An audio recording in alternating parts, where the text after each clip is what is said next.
participants can come in as they come. Good morning, ladies and gentlemen, dear National Ozone Officers, UN colleagues, energy experts, current and new collaborators and supporters.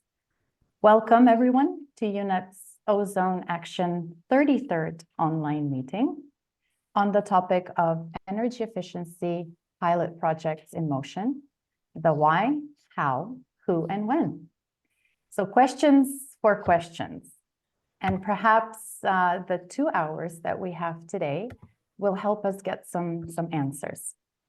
We're excited to have you here with us today in quite a nice number. We're about 50 and still counting.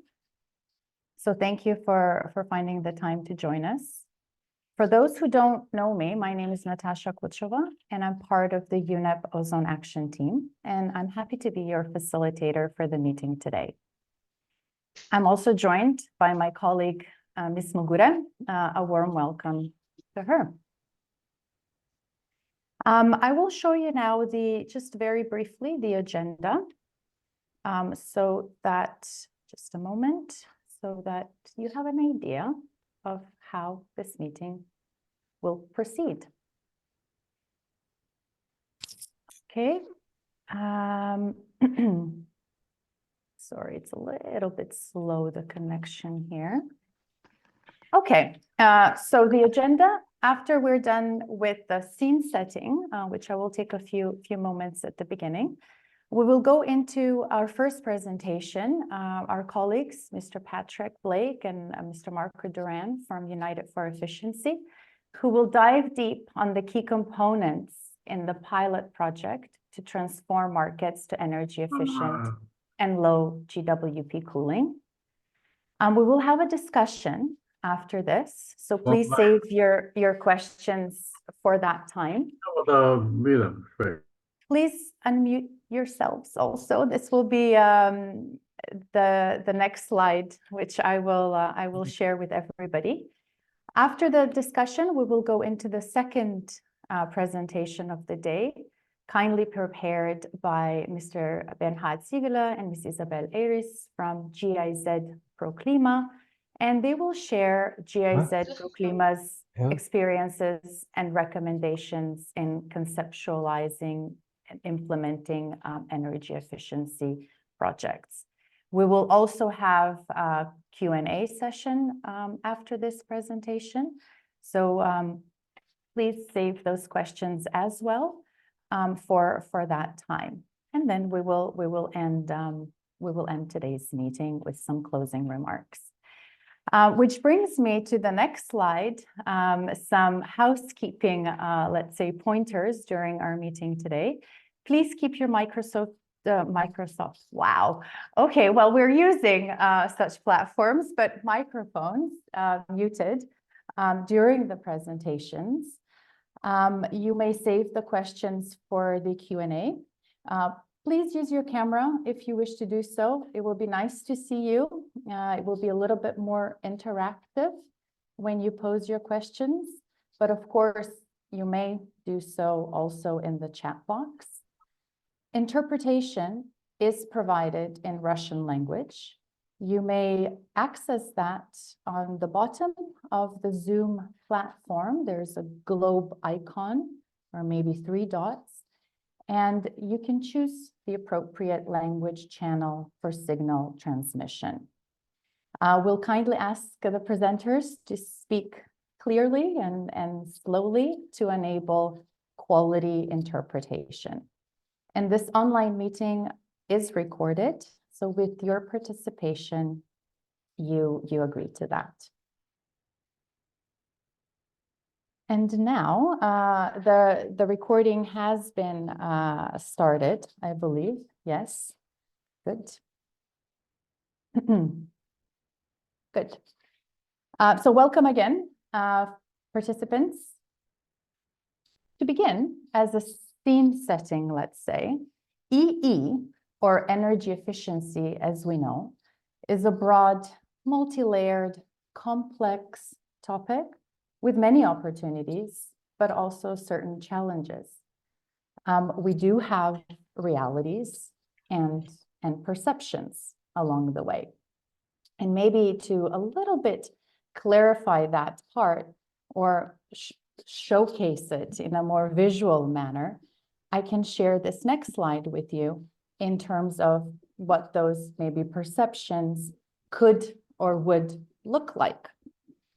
Of course, we know what the realities are and the truths that go behind that, especially when we're dealing with such grand, big scheme topics, such as energy efficiency. And this topic, of course, we can spend a lot of time on that, starting from definitions and concepts to equipment, sectors, actors and stakeholders, or the holistic approach that's behind it. Very often, and it is as a very essential part, we talk about maintaining the energy efficiency of existing RAC equipment through best practices and best installation. Also, we talk about refrigerant types, efficiency use or energy aimed for all equipment, including sophisticated refrigeration or air conditioning, load management, or integrated concepts and building design and storage and coupling. So many, many aspects, but also using all energy efficiently. A sort of systematic focus here on optimization of equipment, but also while decreasing energy consumption.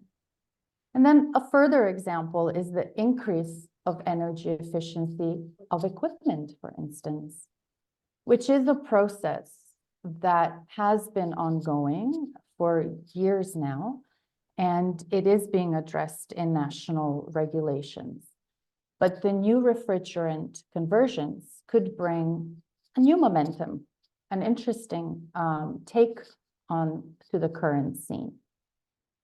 But today's topic is with the concrete focus of the pilot projects on energy efficiency, the MLF funding window, or as the official title is, maintain and or enhance energy efficiency of replacement technologies and equipment in the context of the HFC phase down. So let us discuss this topic in the next 2 hours or so that we have here together. First, I'd like to show, again, another slide here from my end on the particular EXCOM decision related to the criteria. I believe you can see my slides right now, correct? Yes. Okay. Yes. Thank you. So here we are looking at EXCOM Executive Committee's 91/63 decision from the 91st EXCOM meeting in 2022 on the criteria of these pilot projects. And this is an 8-page document that goes in detail on what this criteria is.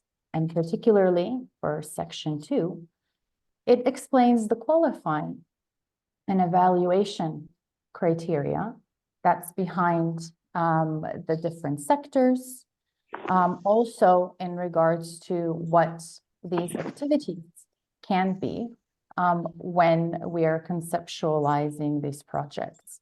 Of course, there are specific conditions here which projects are also expected to meet.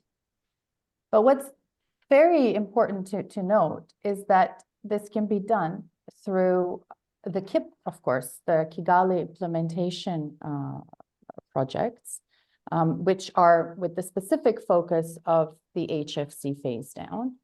And it can also be investment project or a sector plan in the servicing sector, manufacturing or assembly installation sector as well. And these projects have started with submissions in the last EXCOM meeting, the 93rd meeting of December last year, and will continue until the 96th meeting. So as you can see, it is time-based but also maybe on the principle of first come, first serve. And these projects aim to have a broad replicability within the country, region, or sector. And specifically here, I'd note that at the last EXCOM, the EXCOM 93, approved were 7 energy efficiency pilot projects. For our region, the Europe and Central Asia regions, we have 2 efficiency pilot projects. One is for Kyrgyzstan, and the other one is for Turkmenistan.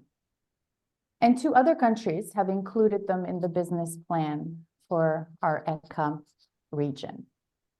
When it comes to the additional activities of energy efficiency under the HPMPs, this is not the topic of today's meeting, but just as a note, EXCOM also approved 4 of these energy efficiency additional activities at the last EXCOM meeting for our region, and other 6 countries have included them in the business plan. So maybe just as a quick note here, for the pilot project on energy efficiency in the case of Kyrgyzstan, it was prepared by the National Ozone Unit and UNEP as implementing agency, and valuable input was provided by UNEP's United for Efficiency program. Now, I think that we've set the scene a little bit, and I will kindly ask those with microphones unmuted to please kindly mute themselves. Thank you. We will now proceed with our speakers. We have a lively set of presentations today. First, I'd like to welcome Mr. Patrick and Mr. Blake, Mr. Patrick Blake and Mr. Marco Duran. I'd like to say a few words for each of my colleagues here. So just allow me a moment to pull up the slide deck, so it's easier also for the interpretation team to follow along. Okay, just give me a moment, please. There we go. So Patrick is a program officer with UNEP Climate Change Division. He focuses his efforts on the United for Efficiency initiative and supporting countries in this transition of energy efficient equipment. He also does quite a bit of work on the development of policy maker tools, resources, also country savings assessments, model regulations, and the product registration system. He oversees several regional harmonization processes and national implementation projects for METs and labels. And Marco is an energy efficiency and cooling specialist at UNEP Climate Division, and he's very much involved with the cooling portfolio for the United for Efficiency Initiative and the Cool Coalition Secretariat. He leads various market transformation projects in Africa and Southeast Asia, and also is heavily involved in development of global tools, model regulations, and NCAP methodology. What's important also to note here, maybe also for the countries, which is of interest, is that Marco is a trainer on energy efficient and climate-friendly cooling for energy policymakers and national ozone officers. So we have a very valuable expertise at the right time and at the right place. So Marco and Patrick will dive deep on the key components of the pilot projects in transforming markets to energy efficient and low GWP cooling.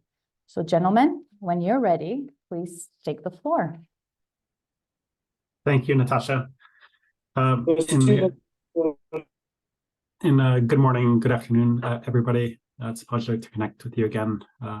And met some of you back at the twinning in Jordan for Europe and Central Asia. So pleasure to connect again with you on this topic. Again, I'm coming from UN Environment, and together with Marco, we'll present on some of the key activities that we think could be included in energy efficiency projects we as United for Efficiency have worked for some time, 10 plus years, on energy efficiency in cooling and other sectors. So have a lot of experience on what can be incorporated within those projects. Next slide, please. So on the presentation, we'll take you through the approach that we follow, an integrated policy approach, and some of the tools that are available for that. Then a market and impact assessments as a key activity prior to setting policies in a country. Financing and business models. We'll provide some examples on some best practices for that. And then market compliance and product registration systems as another tool to ensure that policies and projects are impacted and the savings are achieved through those as well. Next slide, please. So on the integrated policy approach, and as I mentioned, this is an approach that we have developed through the projects that we've implemented. It incorporates the policies that we think will result in a long-lasting, sustainable transition to energy-efficient products. So it includes setting minimum energy performance standards, setting a floor for the products to enter the market, incorporates labeling and communications, so communicating to consumers and purchasers of the products on what is efficient and what is not, so they can make their decision on that. Financing and affordability is another aspect. Marco will go into that on how financing mechanisms can help overcome the first cost barrier to energy efficient products. Monitoring, verification, and enforcement. So checking what's in the market, testing of the products is also a key aspect that we work on. And then environmentally sound management. So in the cooling space, encouraging the use of low global warming potential refrigerants in the manufacturing of cooling products, and that those products are properly handled at the end of life. Next slide, please. First, wanted to provide an overview of one of the tools we have available, and that's the country saving assessments. We have this available for each of the countries, 150 plus countries. And it's modeled data. We've developed this over the last 10 years and improve it each time we update it. But it shows the savings potential on the cooling products. So for room air conditioners, residential refrigerators, and commercial refrigeration. And then incorporate some of the other electricity consuming products like lighting, electric motors, and transformers. It incorporates different scenarios. So a business as usual scenario, showing that if there's no policy, the growth of the products in the markets and the impact that that would have. And then it shows two policy scenarios. So if minimum energy performance standards are implemented, the savings opportunity that could be achieved for that. Next slide, please. And here's for the Europe and Central Asia region. Here are some of the savings for the region, broken down by those three products: commercial refrigeration, residential refrigeration, and room air conditioners. And as I mentioned, it breaks it down into savings in terms of power plants that you see in the first column, CO2 savings from reduced electricity consumption, and then financial savings as well, in terms of the savings that consumers would achieve on their electricity bill. For example, for residential refrigerators, over $600 million could be achieved annually through energy efficiency measures on that product. So again, available for each of the countries. Don't hesitate to reach out to us if you have questions on particular data for that. Next slide, please. And here it is just for the region as well, broken down by country. Next slide. And just to click through that. Here are some of the tools that we have available. The country saving assessments that I just mentioned. We also have policy guides available, a higher level guide of different policy recommendations for energy efficiency. We have this available for air conditioners and residential refrigerators. And then we have different more practical guides as well. Once you have a policy, how to analyze data, how to test products and enforce regulations. And then one of the key aspects that we're going to is on the model regulations. So this is a template for implementing minimum energy performance standards. And we're actively deploying this in many regions to incorporate, to encourage harmonized standards in regions such as in Southeast Asia and Africa.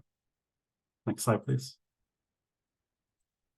And here are just a few other tools that we have available on a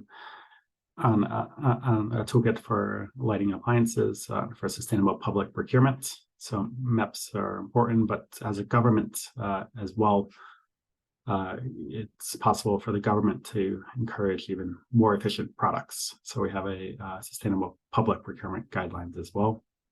Product registration systems, and database for entering products in. I'll go more into detail on that.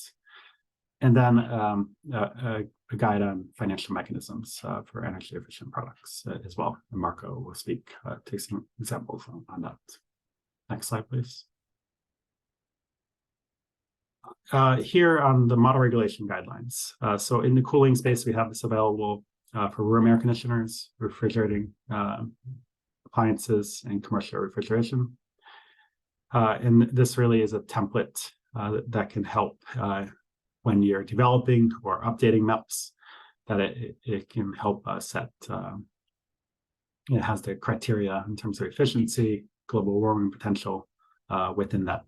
And then we've developed it in a consultative manner with manufacturers, with governments, and also NGOs and different technical bodies.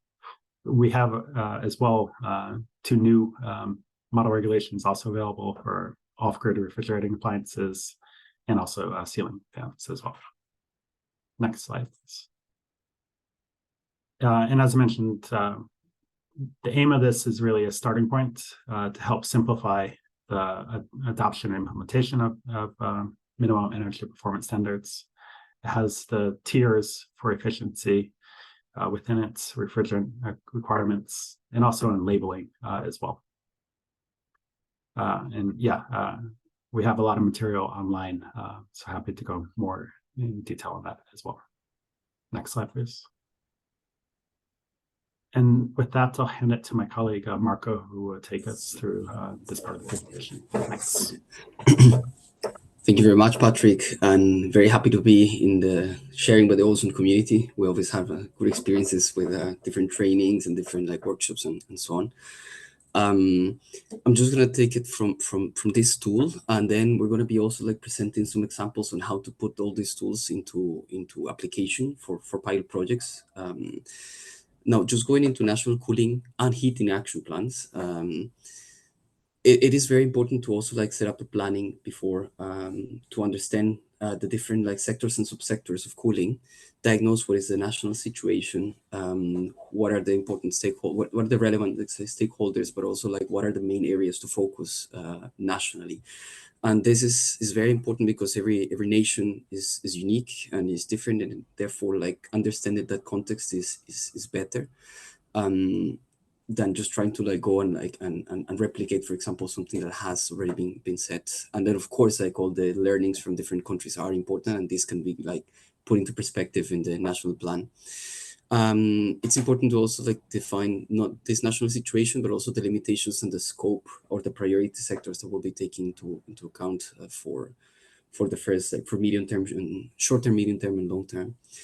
Then a national cooling or heating action plan, or both, can also provide the platform to, based on recommendations, to respond to these key gaps and opportunities, and to understand what's going to be different actions that the government, but also the implementation partners can support with along the implementation of the plan. Map supporting tools and also like different programs that may be already like happening or that in the pipeline to drive implementation. And specifically, it's very important to highlight coordination as well. It does help a lot to coordinate the different areas, interministerial coordination, especially as well as cooling touches, as we know, across the economies of countries and multiple sectors. Just some examples below that are already published, and there's many. There's about 60, I think, in development, and there's about 20, I believe, that are published already. I can check on those numbers, but around those figures. And then there is a National Cooling Action Plan, a methodology that was developed under the framework of the Cool Coalition by many of the partners that already supported and worked with countries to develop the ones that started since 2018.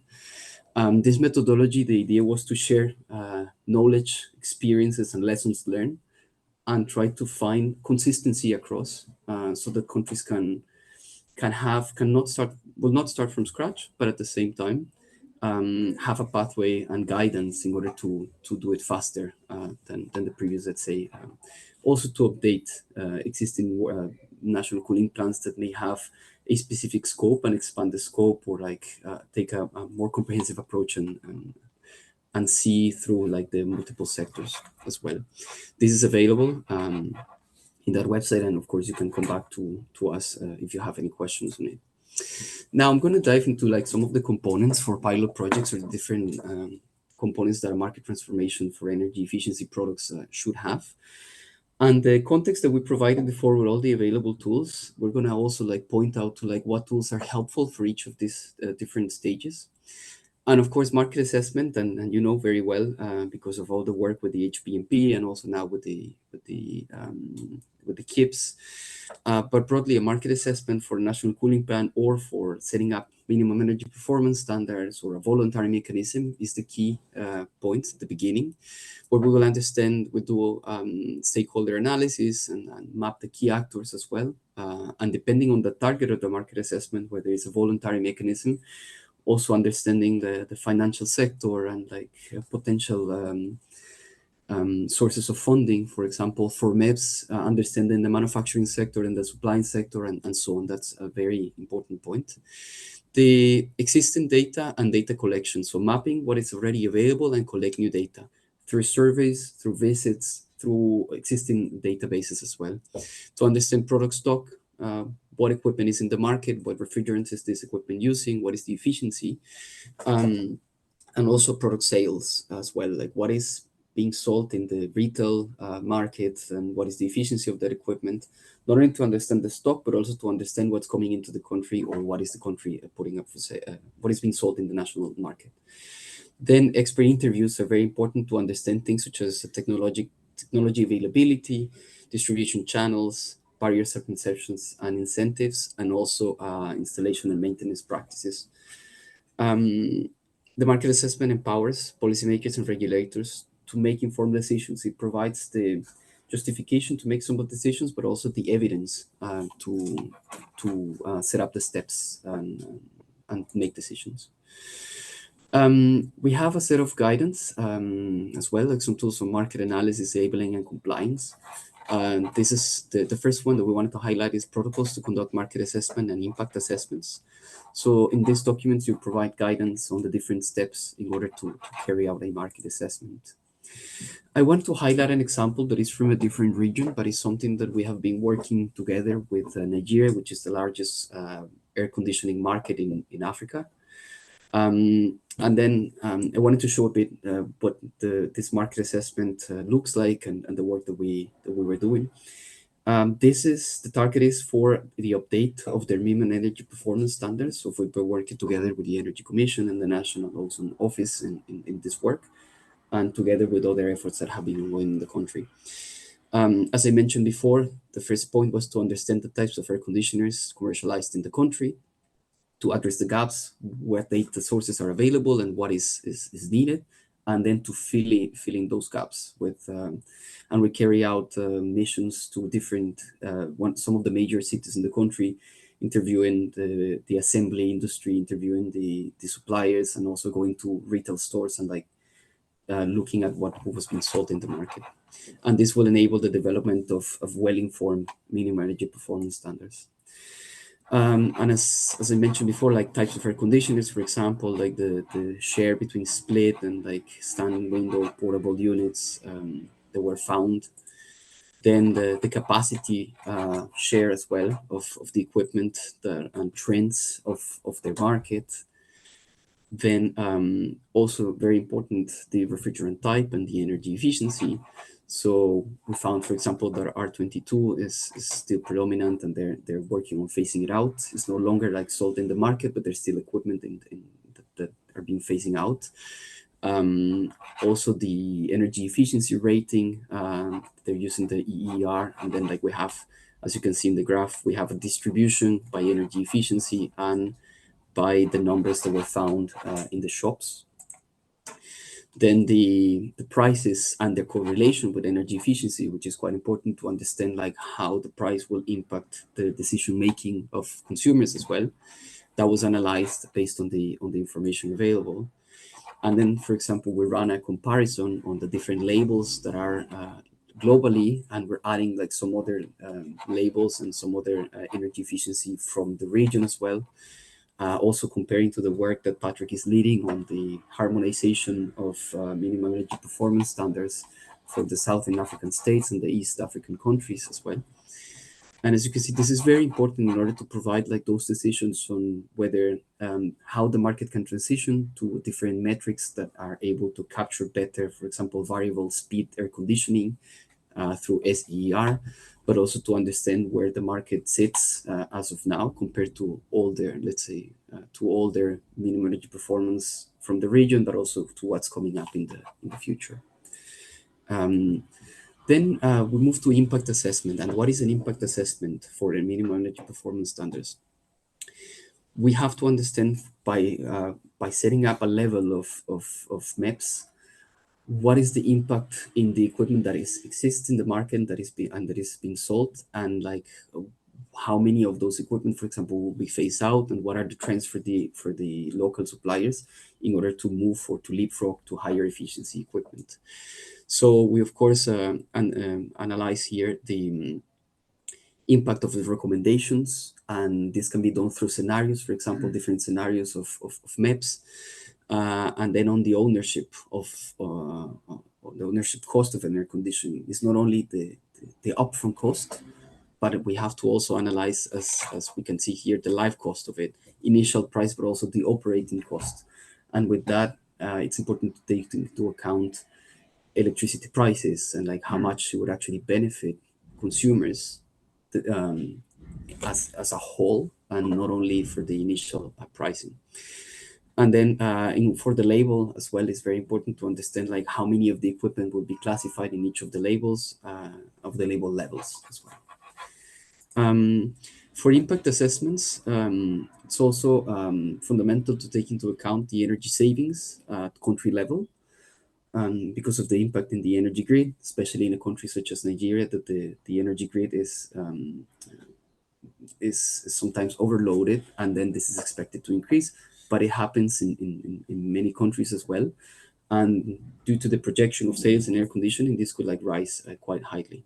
Then avoided CO2 emissions as well. And then the country savings assessments that Patrick presented are a quite useful tool in order to do preliminary assessment to understand the savings. This is already developed, so it's easy to capture. And then with the market assessment data, this allows us to refine these results and to be more precise in this analysis. Then establishing the energy efficiency levels, or the MEPs, and then the MEPs here below in the lower part, which are just banned the inefficient products of the country. But then we also suggest and like encourage to set the MEPs, the labels, energy labels, for consumers to also make well-informed decision-making when purchasing higher products, higher efficiency products, and then also setting up the higher efficiency tiers in order to understand what voluntary programs can incentivize. It's important to understand what is efficient in order to go for the incentive towards that efficient product. The model regulations, they provide context on setting up the minimum for performance levels, but they also provide 2 tiers more on the high ambition and the mid ambition tier to also help to set up programs such as the financial mechanisms that we will see after. And as part of this guidance, we have a tool called Energy Labeling Guidance for lighting and appliances, and these other appliances include refrigerators, commercial, and air conditioning as well. And it provides step-by-step guidance on how to set those policies as well. Consumer behavior study and awareness campaigns. It's very important to also understand the view of the consumers vis-a-vis the market and purchasing products. So as part of this project, but also as part of the recommendation based on the integrated approach, to carry a knowledge, attitudes, and perceptions and behavior report through different surveys or to different questionnaires to understand purchasing preferences of the people and their understanding of energy efficiency, for example, the availability of information in the market so that they can make informed decisions. And using that, it's very important to consider within the pilot projects awareness campaigns for consumers, for vendors as well. Sometimes the vendor is actually like the best person to sell energy efficiency equipment because it's the one that can communicate to the customers coming into a store, for example, how to make better decisions in order to save money on electricity by choosing the right equipment, but also how to choose equipment that comes with a refrigerant that does not pollute or that is low GWP for this audience. Now, just briefly, I'm going to go over an example of incentives. And this is a program that was carried with Ghana called Eco Fridges by our team to assist the first cost barrier, to reduce the first cost barrier of higher efficient equipment and create a market for new energy efficiency products. The country Ghana, they already have well-established maps and labeling systems. So this is part of where the project, like the situation before the project. The vendors of new equipment were not offering high efficiency appliances. The max, like 3-star, was the one most commonly found. Most ACs had 410A, and some still had a HFC 2022, and skeptical about importing high efficiency low GWP equipment because they thought that this going to be more expensive, and they were like struggling selling them because the market may not choose those products. So the program started with good backing from the government. It was in partnership with the Energy Commission and the National Ozone Office as well. And this program, the intention is to develop a financial mechanism where there was a negotiation with the different vendors in order for them to do bulk importing of energy efficient equipment and access a discount, and the discount was translated into the financial aid mechanism to guarantee 0% interest for 12 months on purchasing equipment. And this was targeting salaried employees, and then the deduction, they were able to purchase the equipment and pay it in a 12-month period through their wage, a payment in their wage. No external subsidy was used, so the market was not distorted. And then there is a planned collection of the all appliances. The operational scheme is not yet in place, but it's something that we're still working with them. So there's some of the achievements are that there is a permanent offering of efficient and low GWP refrigerants now by various vendors in the market. The vendors that are participating in this program. The program will continue, but then the offering of higher efficiency equipment is now like something ongoing in the market. And there are continuous sales after the first phase of the program. So it's a bit tricky to read here, but then like we have the amount of sales that the program like was able to generate from April 2021 until February 2023, and there's going to be a second phase of this program as well. With that, I'll move back to Patrick to bring us to the market monitoring aspects of these pilot projects. Thank you very much. Thanks, Marco. So as mentioned, we'll conclude with the compliance side. MEPs and incentives are important, but it's also important to check the products in the market. So this includes conformity assessments to establish protocols and to test products, to certify those products are compliant. It also includes market surveillance, so going to the market to see what's being sold, screening some of the products, and testing some of the products, a subset from time to time. And then enforcement. So when a non-compliant product is found, that there is a penalty provided to the supplier or manufacturer or retailer of that product. And that could be a monetary penalty or removal from the market. And most of the time that's escalating in terms of how impactful it is. So start smaller, and then the penalty would get larger if non-compliant products are continuing to be found. This, of course, is to deter non-compliant products from being sold in the market. We have a whole guide available on this topic because it's a very big and large, important topic as well. And with the next slide, I'll go more into product registration systems. So product registration systems are a key tool that we believe to support in compliance and MEPs in general.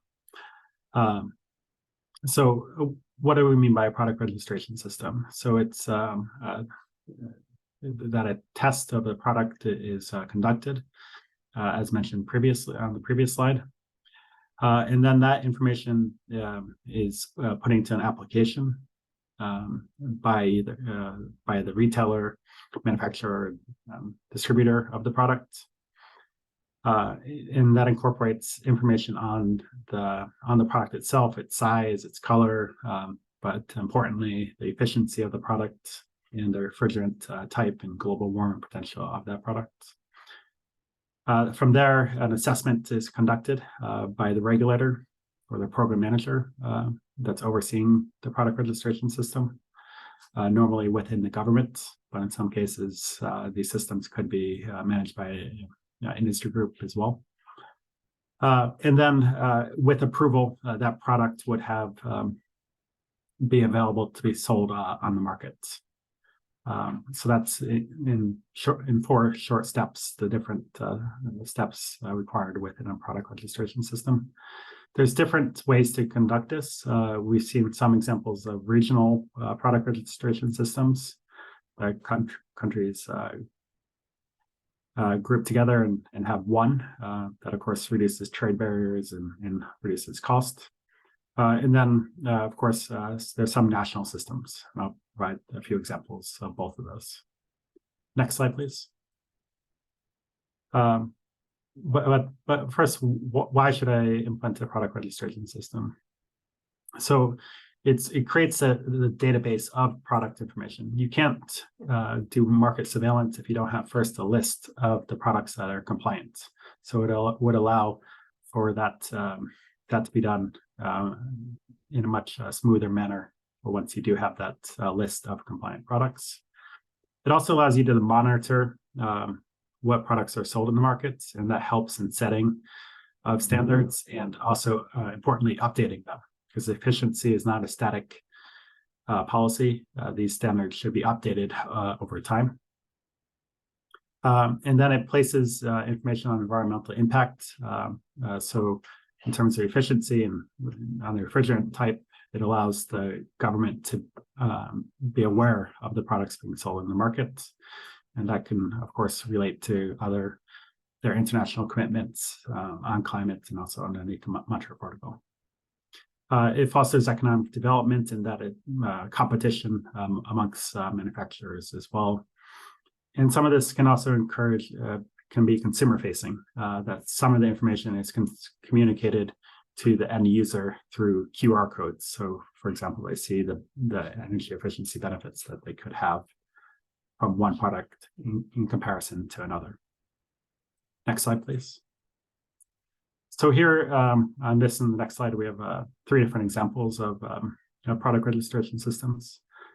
So on the top from China, we have an example of a national system that's being implemented.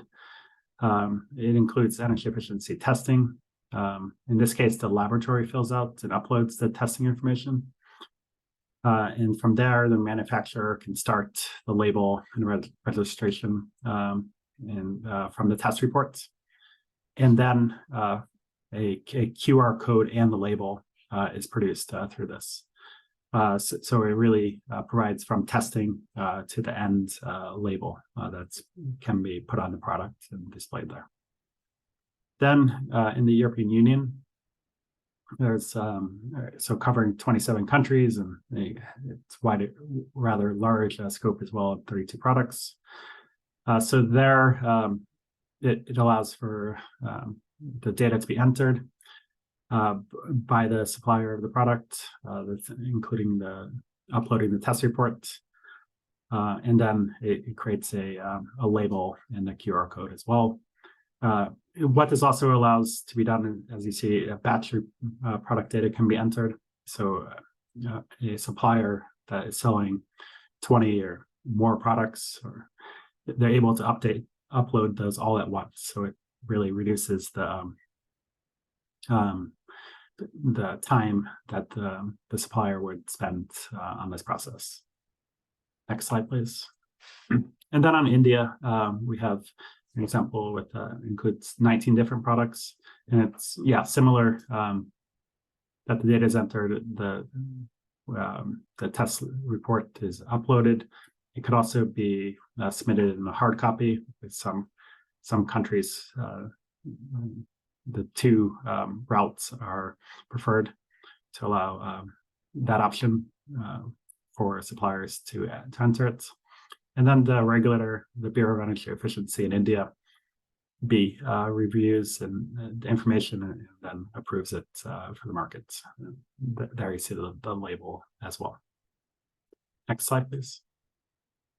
And then to conclude on product registration systems, here you see some of the tools that we have available and publicly available, because we really think this is an integral part of market transformation projects. So we have a software available that includes air conditioners and refrigerators and also lighting. So it can be picked up and used by a government and adapted for the national or regional circumstances. And we also have, along with that, different guidance tool on development of product registration systems. The benefit of all this is that it's been built on the experiences from other countries and with harmonized standards as well. So it would allow you to start from that rather than starting from scratch on it.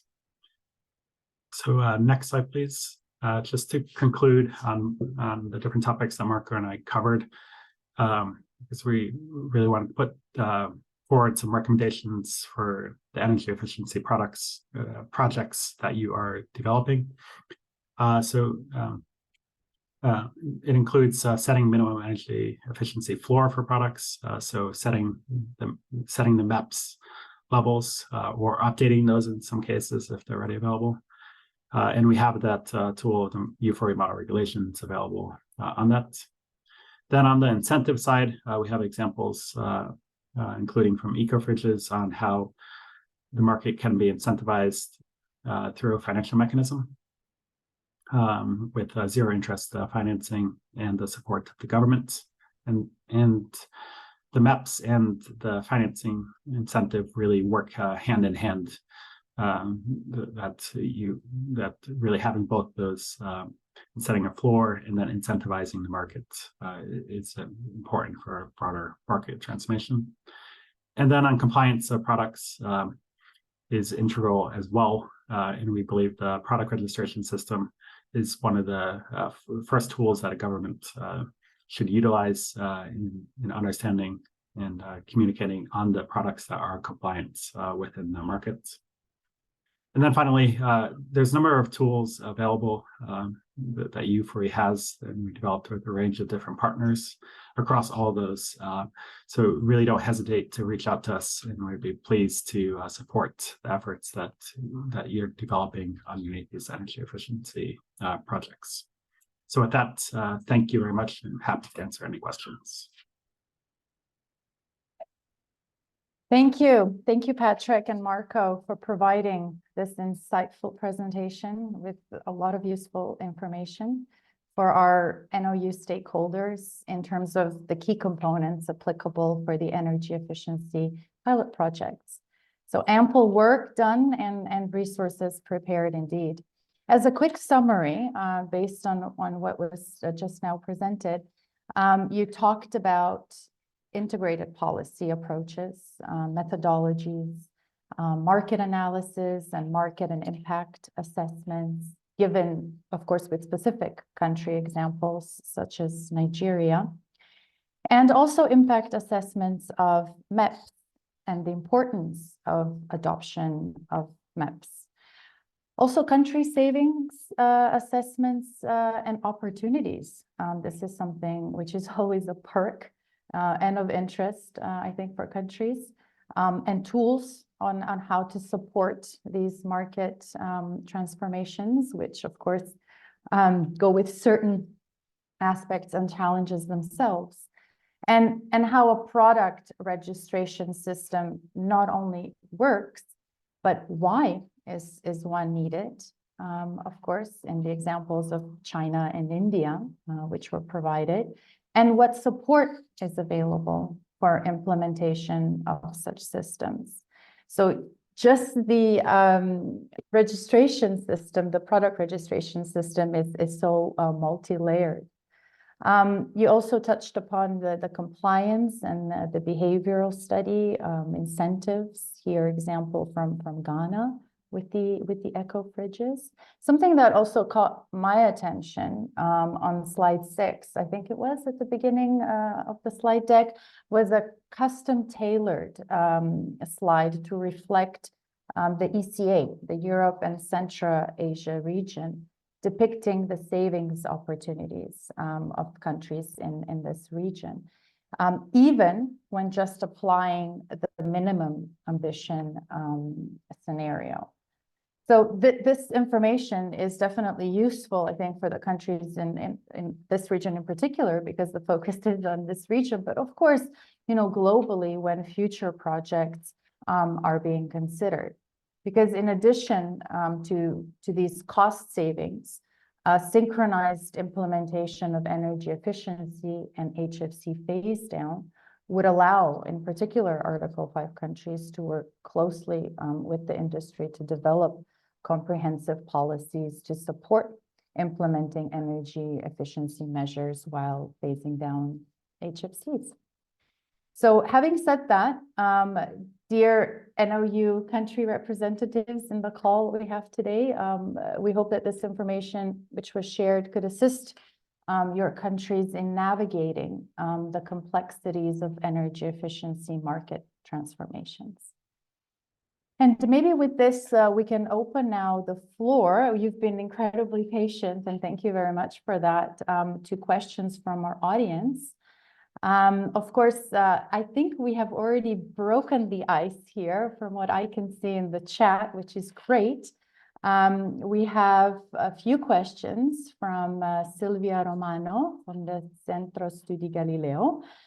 Silvia, would you like to share them live, unmuting and using the camera, or if not, I can also read them from the chat. Ciao, Natasha. Nice to see you again. Ciao, Silvia. Thank you. Hello, everyone. Thank you very much for the opportunity and also for the presentations, which were very clear and useful for a training institute like ours that provides indeed training and consultation to countries that are also included in the study. I was in fact looking at Nigeria with much interest because it's a country with which we work very much. And in fact, I was interested to know if the market assessment study was available and if it was possible to receive a copy. And that was one question. And then my other question was more generic, not only applying to Nigeria, but also to other countries, especially in Africa, because that's the continent where we work the most. And I wanted to know, I mean, all of you are aware of the accidents that have happened recently, especially with flammable refrigerants. And usually low GWP comes with certain refrigerants that are somehow dangerous for certain ways. So I wanted to know, we don't have access to all your data because I see that you have studies with giant data that makes research, and we don't have that. So how can we calculate and how can we proceed easily with just a reasoning to know what would be better for each country? Or I know that each country is different, but in a generic way, because you have to consider the benefit of the environment, of the people, of the workers, of the market, and whatever. So if there is a guidance to create this study, and how can it apply, in fact, to other countries? Because what you presented maybe apply to Europe and Central Asia countries. So I hope it's kind of clear, and thank you again. Thank you, Sylvia. I will start with the Nigeria aspect, and I will then pass to Patrick on the country service assessment part. But yes, the study is available. It's actually publicly available online. I can share a link after. So yeah, for Nigeria, and then we'll be happy to also like discuss further on the work there. And on the calculations for the yes, it's not easily like calculated. It's easily available. I think like maybe like I don't know if I confused the frame. It's easily available. It's not easy to calculate because it's there is data behind like all of this, and then there is a methodology. But Patrick can provide like more details on it. Thank you. Yeah. Yeah, just to add to what Marco said, on the country saving assessments, well, first, yeah, we do have that available for other regions as well. A similar assessment for Africa, Asia, and Latin America.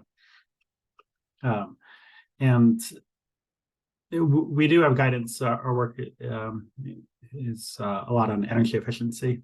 So we have global guidance that I referenced as far as the model regulations, so templates for what countries can use in terms of setting efficiency requirements within their country.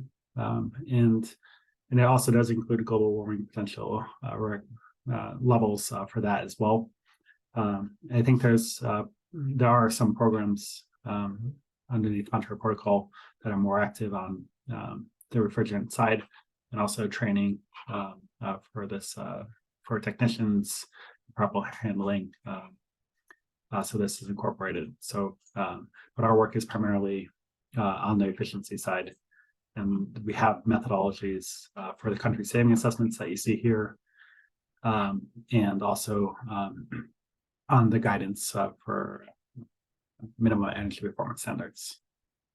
Happy to go more into detail on perhaps a separate call with you on work in Africa. Thanks. Thank you, Sylvia, for those great questions, and Patrick and Marco for providing feedback on that.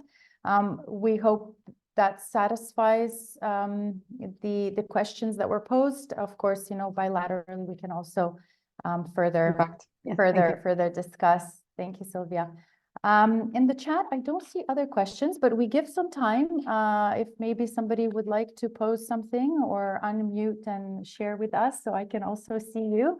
And it's not just the three of us here on the pane, but maybe I would like to comment something here as an observation or comment while I was listening to the presentation. You mentioned the communication strategy and awareness campaign, which is a very important, of course, component, and very much worth not only mentioning, but also actively applying on consistent basis. Because it's the motion that in order to walk the walk, we need to also talk the talk. So was good to see that and how that it intricately plays into the formulation of such strategies. And of course, the tools and guidance as resources, particularly the guides that you mentioned and the guidelines outlined in the slides. At the start, I think it was of the presentation, are quite applicable as reference point for countries. So here too, of course, I'd like to note the 6 examples that were provided for the national cooling plans, and Sylvia pointed to this as well, across the world. So if any questions, of course, arise, or there are any specific needs on these topics, please reach out to our colleagues, of course. Let's see now if anybody else would like to pose by unmuting or chat. I still don't see anything in the chat. So maybe as a final question that I'd like to pose here is, of course, today we're discussing a pilot project, but on the topic of energy efficiency market transformation in the realm of trainings in particular, I think, this pops up a lot, and it's a very important component. Of course, good service practices, ongoing consistent trainings, and updating these trainings to the needs. But trainings on energy efficient and climate friendly cooling. So what is the approach or the tools that United for Efficiency could, of course, provide, and in which capacity could such assistance be offered to countries? Okay, yeah, I can respond, and Marco can add in as well. So briefly, because it's a big question, what we can provide is really the experiences from other countries. There's a lot that we went through and a lot of information, but happy to have follow-up discussions to kind of break that down for what it means for your country, and really to work with our ozone colleagues and with the respective government on development of an energy efficiency project. We have a lot of experience in developing these types of projects for other funders as well, like the GEF and the GCF. So understand what it takes in terms of time, resources, the different stakeholders that should be involved. And then we're working with a lot of governments and really to advise them on setting minimum energy performance standards, developing those incentives that Marco went through, and providing them with tools such as the product registration system that they can use rather than developing something from scratch.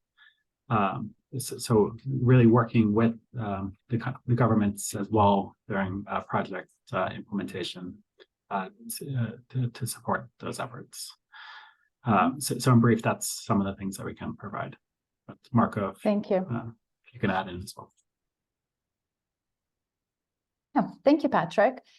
So with that, thank you for the vibrant discussion that we had. Also questions from Sylvia and follow-up questions here in the discussion.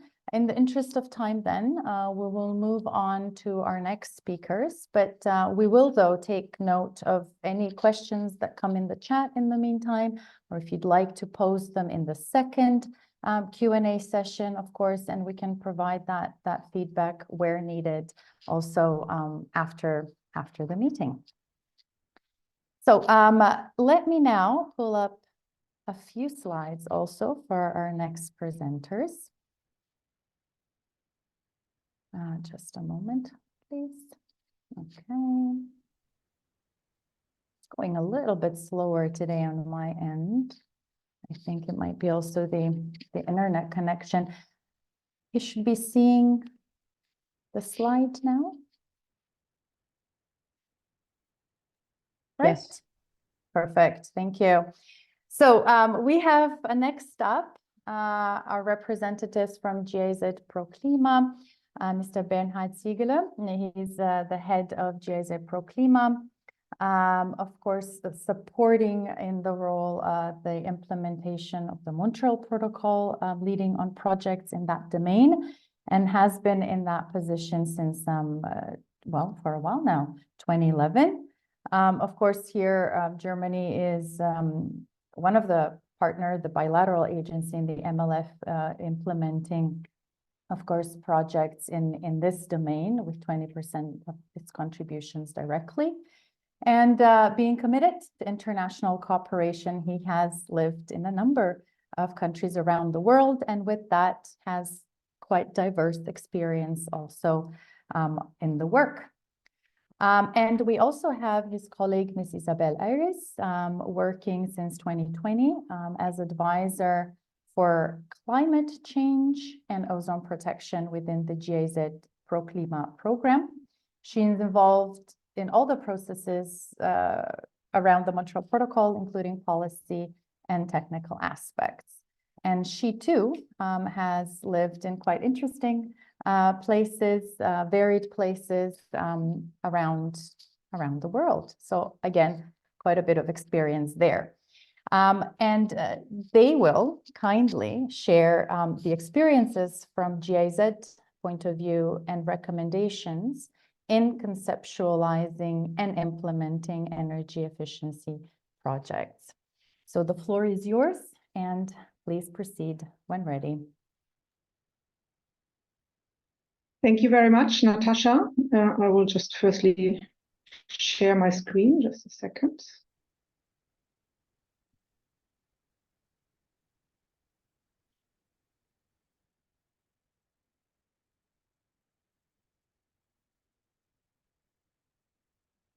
Okay, can you see the screen?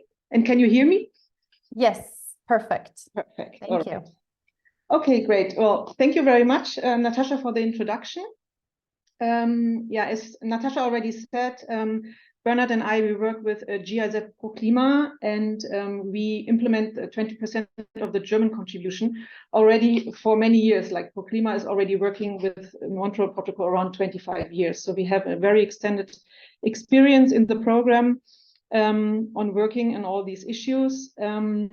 And at the moment, we are implementing a lot of projects especially in Africa, in Latin America, and also in Asia.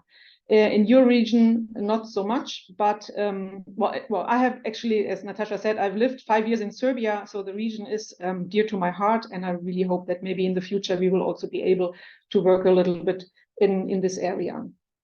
So we would like to share our experiences in preparation of energy efficiency pilot projects with you, and some factors and considerations that guide the process towards successful submission also to the MLF. As a short introduction, well, you probably all know these kind of slides. So when we talk about energy efficiency, in this context, also within the MLF, of course, we are looking at the energy consumption of appliances, of rack appliances. But this always goes hand in hand also with the direct emissions from these appliances. So with the refrigerants. So we are very much supporting the use of ultra-low GWP, and also with the future with the KIP projects. This, of course, is going to develop even further. So when we're looking at energy consumption, at energy efficiency, we always can look hand in hand into with also the low GWP refrigerants. For the MLF, Natasha already talked a little bit about this. So there are these different decisions under the MLF that deal with energy efficiency. So this meeting is mainly on the decision 9165. So it's about the pilot projects. That's the funding window that is available at the moment. That was around $20 million in total. And there have only a few projects been submitted to the fund yet. Natasha said that. So there's still money available, and I think it's a really interesting opportunity to create new and more projects in this region. So this is especially, I think also the Secretariat is really looking for technical projects for manufacturers or assemblers. This is something they're really looking forward to. For us, it's also important, as we are also working in Africa a lot with low volume consumption countries. So we are always also implementing the decision 89.6, these smaller pilot projects. That's a lot of dealing with training materials or updating maps, labeling, etc. So these are much smaller from the amount of money that you can get. And of course, also important is the decision 93C, so that in the future, these energy efficiency activities also should be part of the KIPs. And that's also something that the Secretariat is interested in seeing already in upcoming KIP submissions, to have these energy efficiency activities in it. So this only a short introduction, and now I will give the floor to my colleague Bernhard for the next slides. Yes, thank you very much. Thanks for this, and thanks also to the invitation, or to the organizers for the invitation, and also to U4E. I think Patrick and Mark had done a tremendous job to show the complex system that is encaved there. We will try to be, or as we traditionally are, we are quite technical in our implementation. And as said before, the frame condition, or the basic precondition is that there are standards and labeling in place. Next slide, please. And U4E and UNEP has done a comprehensive job on that. We see here just an overview, and this is constantly changing, of course. So there is still some blind spots, especially for commercial applications, and for domestic refrigeration and air conditioning. There is already quite a comprehensive landscape out there. But having maps in place is still not a reason to be complacent. Next slide, please. What I see here is, of course, the maps are pushing the market, the labels are pulling the market, so that efficiency is continuously increasing, and therefore also better performance is happening. Next slide, please. But having labels in place doesn't mean there is nothing to do. So what I tried to sketch here is that there's also a development path for labels that are ideally at the end continuously updated, ideally automatically updated, linked to maps or even high energy performance standards, and also linked to the refrigerant and to the product design. So we see that as an ultimate goal when we look at labels that are then very much compatible to the integrated approach that U4E shared. So there's still a lot to do. The next one, the same goes for standards also. Having standards in place is still not reason to give up. There is still an opportunity there to have pilot projects within the MLF that further develop standards. For example, for different product types, for different subsectors, for a life cycle approach, linking it with eco-design, and so on. So there is a lot to do for standards and labels that can be interesting for the MLF, especially also when there are regional approaches involved. Next one, please. I think this was all said. The next one. And where we also see a a field of opportunity is when we compare the provided efficiency ratings with the actual efficiency ratings. Even in the European Union, we see that there is a big gap between measured values and nominative values on the packages or on the equipment itself. So you need to, or one has the opportunity to link this gap and to fill this gap by setting up testing centers, by setting up enforcement procedures that are actually dealing with or make sure that what is on the label is also in the equipment. MLF is not so keen on receiving proposals for testing centers from every single country, as you can imagine, but it is explicitly said in the funding window that regional approaches would be very interesting for the MLF. So I think that's a field of opportunity that should be looked into. The next one, please. When we look at the technical options that we see, next one, it's also important always to look at three different components. One we see as a main driver is refrigerant containment. So making sure that there is as little refrigerant going out of the equipment as possible. If it goes out, it's of course detrimental to the environment, but also to health and so on. The whole approach needs to be in the context of the KIPS, of the HFC phase down. Therefore, a change of refrigerant is also requested in that kind of approaches. And the third is the system and the change of energy efficiency. And for that aspect, it is detrimental to understand how does energy efficiency change? What are the factors that are responsible for energy efficiency?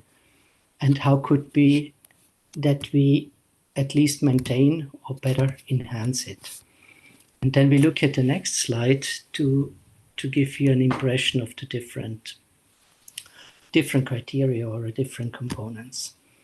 So whenever we develop a project, we look at the refrigeration cycle, we look at parasitic losses from components, the transients effects, also behavioral changes, and operation servicing and training.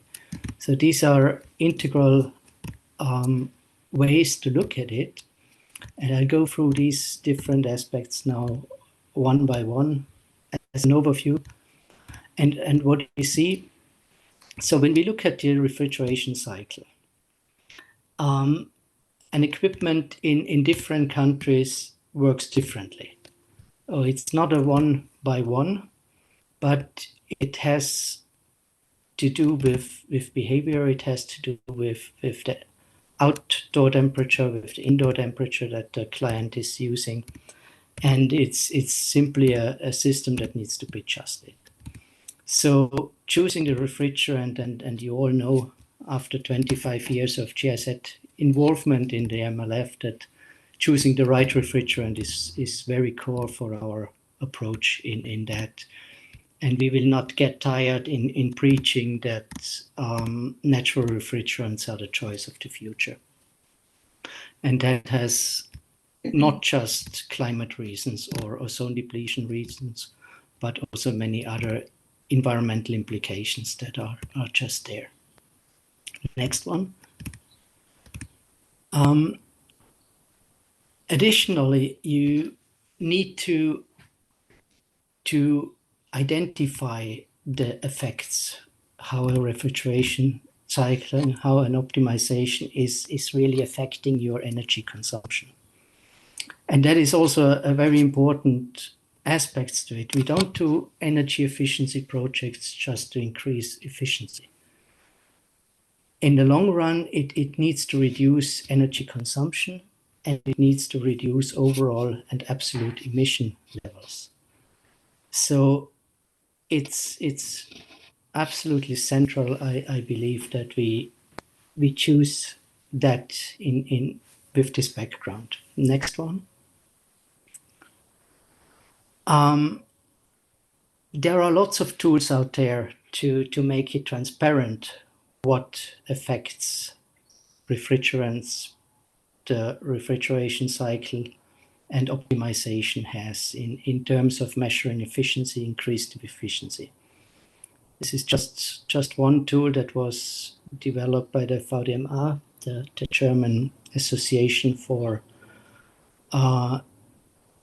Machinery and Applications. And it allows supermarkets to compare with each other. And that is, for example, with a 1 square meter of refrigerated surface, sales surface, that is the comparable tool for that. So it's important to find the right tools, and we heard from quite many from U4E, which we also use and are grateful for it. Next one. So as I said, the refrigeration cycle has certain criteria that needs to be looked at, whether it is the temperature of the cold refrigerant, of the hot refrigerant, but also whether it's a one-loop system, whether it's a cascade system, whether it's a two-loop system, which oils are used. So this all is inferring to the energy efficiency as such. The next one.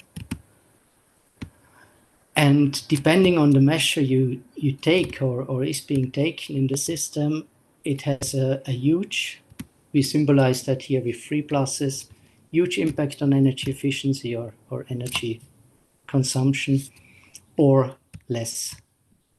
That is, depends on the measure. But this can be used like a checklist and gone through and see how the system can be optimized. Next one. Another or some more examples, yeah. So when we look at parasitic loss, what is that? So in an equipment, we have lots of components that use energy. Is it lighting? Is it the compressor itself? Is it the heat exchanger that pushes through the refrigerant? Fans, valves, and so on. And all that needs to be optimized and needs to fit to each other. And there is a huge potential to increase efficiency and reduce the energy consumption if you go through the different components. Next one.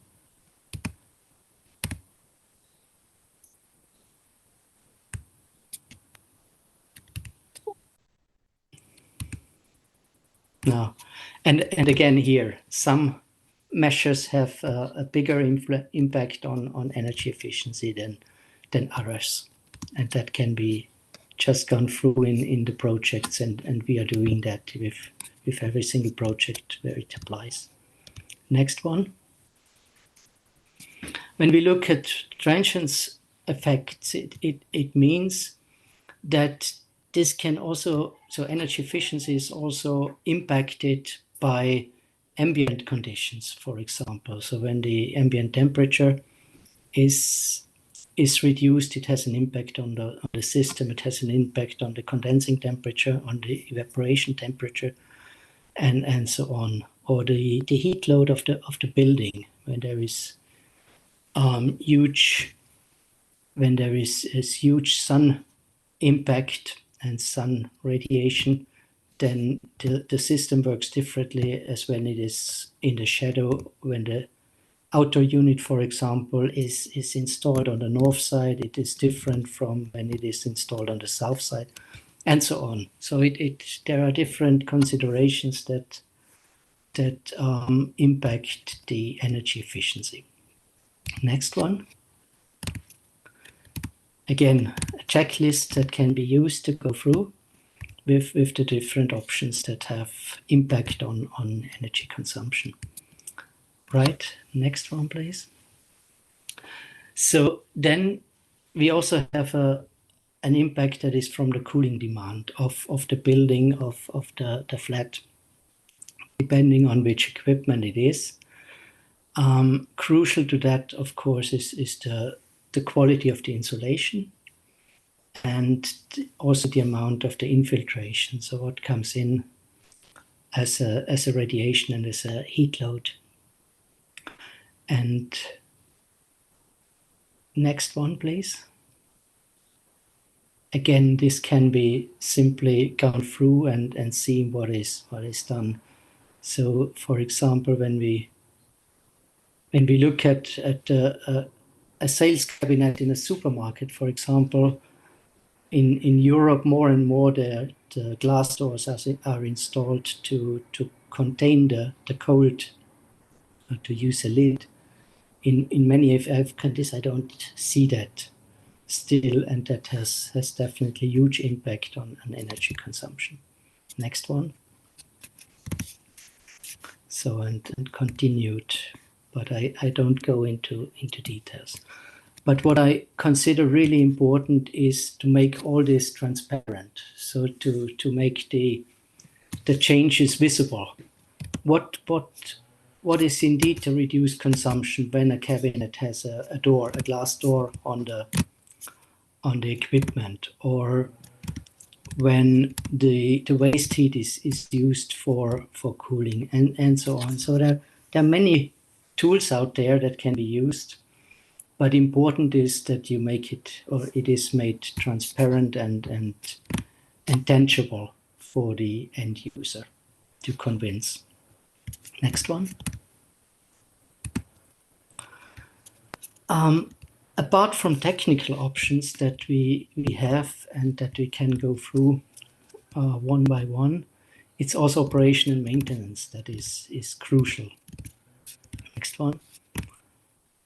So when we look at a study done in the European Union, then we see that even more than 50% of the energy conservation methods or measures are due to operation and maintenance. It's a lot more than on the envelope, so the building efficiency, or also the plant, the production, and the equipment itself. So there can be a lot there. And to give you a couple of examples that could be used for energy efficiency pilots, go through the next slides. So it is simply a fact that the efficiency and the energy consumption depends very much on regular repair. So when regular maintenance and proper practices, if that is not done, even the best equipment will lose its efficiency over time. Next one. And we see from different studies that there are three main measures that can be taken. One is to maintain the correct charge size. The second one, to clean the heat transfer surfaces. And the third one, system control and set points for energy savings. When these three are considered and conveyed to technicians in capacity building measures, there is already a lot achieved, and efficiency is usually quite high of the given equipment. Next one. And these are just a few examples most of you probably know of equipment, how it is installed, how it is operated, and how it is serviced. And it goes without saying, I believe, that these examples don't provide best efficiency gains. Next one. So when we look again at the charge size and the proper charge, then over time we have certain leakage. And there are no systems which are not leaking at all. Perhaps a domestic refrigerator when it's properly maintained, but all the remaining equipment and appliances do leak over time. And then it needs, after a certain time frame, it needs topping up, and it is recharged frequently. And according to our calculation, the initial charge is perhaps 10% of the overall refrigerant charge that is used in an equipment over lifetime.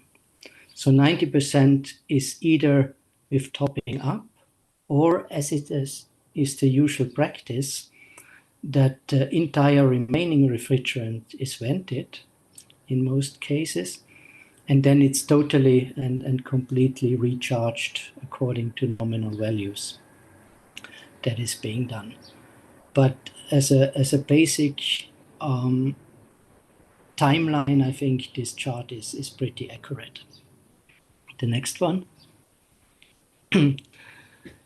Here we have a measured variation of charges, and we see how the efficiency is declining.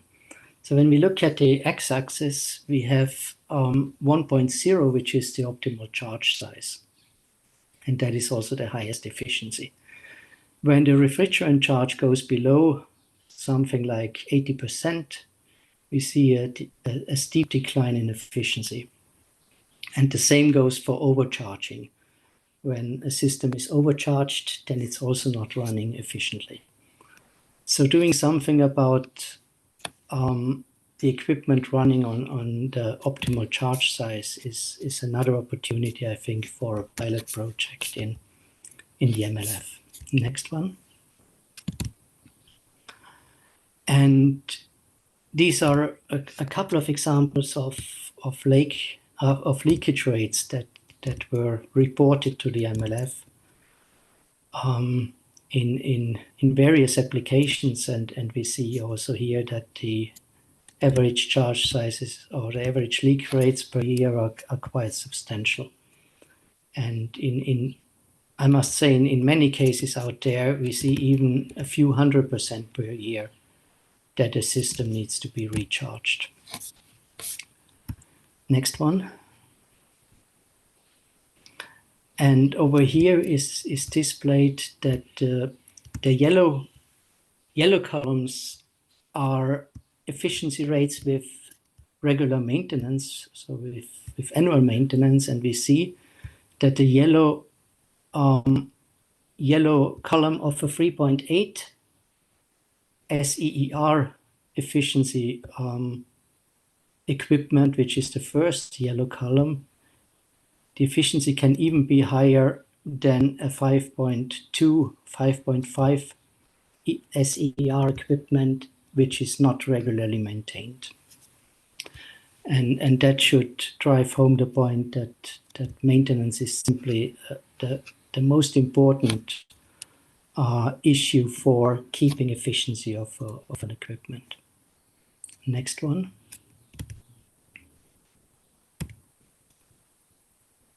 These are just some additional information. I don't go in detail here. Next one.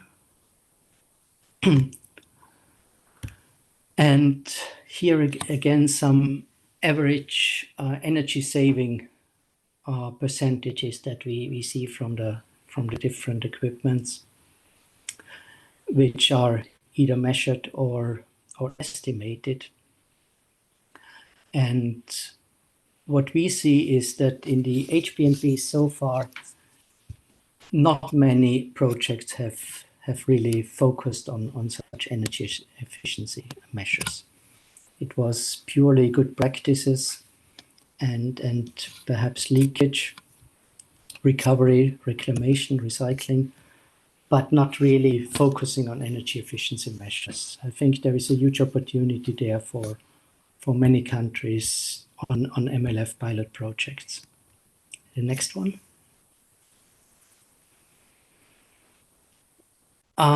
Energy efficiency, in our opinion, is also a design feature. So by nature and by logic, every following model is more efficient than the predecessor's model, because technology and research and development is simply improving. It's simply developing further. And for example, component manufacturers are very much interested to improve their products and their components, the tubes, coil sizes, but also any other equipment and controls are constantly updated and improved. And therefore,